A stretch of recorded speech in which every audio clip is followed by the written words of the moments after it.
नमस्कार। आज हम लोग बैक पेन के लिए कुछ आसन करेंगे। द फर्स्ट आसन सेतुबंध आसन।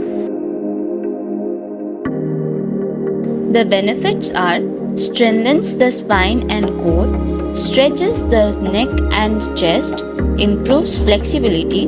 The next asan is bhjanga asan.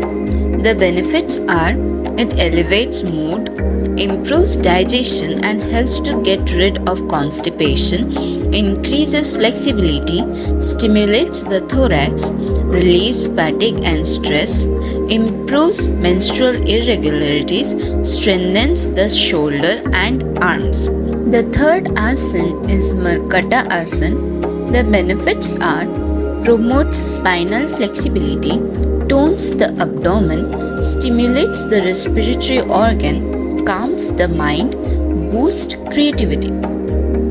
The contraindications are people suffering from chronic back pain must not try full Markatasana. Avoid this posture in case of a slipped disc.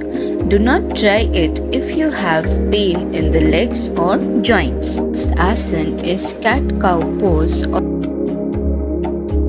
also known as Marjarya asana, Pitila asana.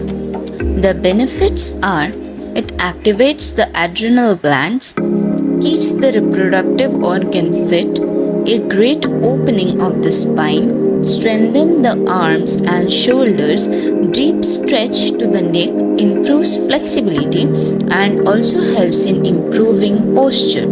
The contraindications are weak wrist and shoulders, injury at the shoulders, weak or injured knees, pregnant women to take guidance. The last asana is Trikonasana. The benefits are enhanced flexibility, muscular strength, digestive health, pain relief, balance and stability, stress reduction, spinal health, upper body strength.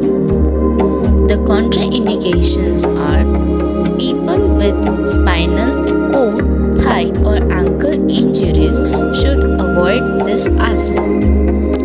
People with migraine, high or low blood pressure or heart conditions should also avoid this asana.